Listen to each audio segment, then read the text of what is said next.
Why, it is she that has got all of Narnia under her thumb. It's she that makes it always winter, and never Christmas. Think of that. How awful, said Lucy, but what does she pay you for? That's the worst of it, said Mr. Tumnus with a deep groan.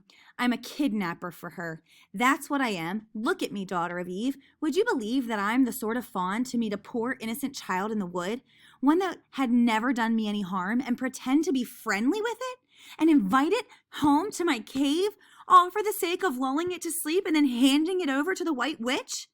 No, said Lucy. I'm sure you wouldn't do anything of the sort. But I have, said the fawn. Well, said Lucy rather slowly, for she wanted to be truthful and yet not be too hard on him. Well, that was pretty bad, but you're sorry for it, and I'm sure you'll never do it again. Daughter of Eve, don't you understand, said the fawn. It isn't something I have done. I'm doing it now, this very moment. What do you mean? Cried Lucy, turning very white. You are the child, said Tumnus. I had orders from the White Witch that if I ever saw a son of Adam or a daughter of Eve in the wood, I was to catch them and hand them over to her. And you are the first I've ever met. And I've pretended to be your friend and asked you to tea, and all the time I've been meaning to wait till you were asleep, and then go and tell her. Oh, but you won't, Mr. Tumnus, said Lucy. You won't, will you? Indeed, you really mustn't. And if I don't, said he, beginning to cry again, she's sure to find out, and she'll have my tail cut off, and my horns sawn off, and my beard plucked out, and she'll wave her wand over my beautiful clove hooves, and turn them into horrid solid hooves, like a wretched horse's. And if she is extra and specially angry, she'll turn me into stone, and I shall only be statue of a fawn in her horrible house until the 4 thrones at Cair Paravel are filled, and goodness knows when that will happen, or whether it will be happen at all. I'm so very sorry, Mr. Tumnus, said Lucy, but please let me go home. Of course I will, said the fawn. Of course I've got to. I see that now. I hadn't known what humans were like before I met you. Of course I can't give you up to the witch, not now that I know you. But we must be off at once. I'll see you back to the lamppost. I suppose you can find your own way from there back to the spare and the wardrobe.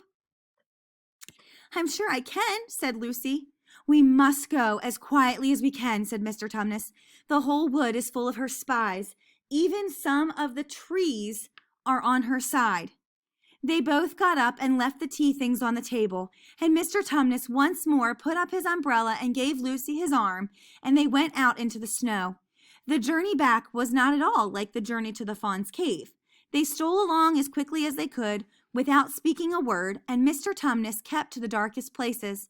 Lucy was relieved when they reached the lamppost again. Do you know your way from here, daughter of Eve? Said Mr. Tumnus. Lucy looked very hard between the trees and could just see in the distance a patch of light that looked like daylight. Yes, she said, I can see the wardrobe door. Then be off home as quick as you can, said the fawn. And can you ever forgive me for what I meant to do? Why, of course I can, said Lucy, shaking him heartily by the hand. And I do hope you won't get into dreadful trouble on my account. Farewell, daughter of Eve, said he. Perhaps I may keep the handkerchief? Rather, said Lucy, and then ran towards the far-off patch of daylight as quickly as her legs would carry her.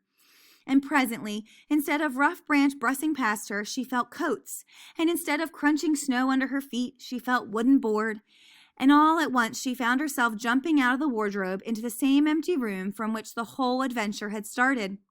She shut the wardrobe door tightly behind her and looked around, panting for breath.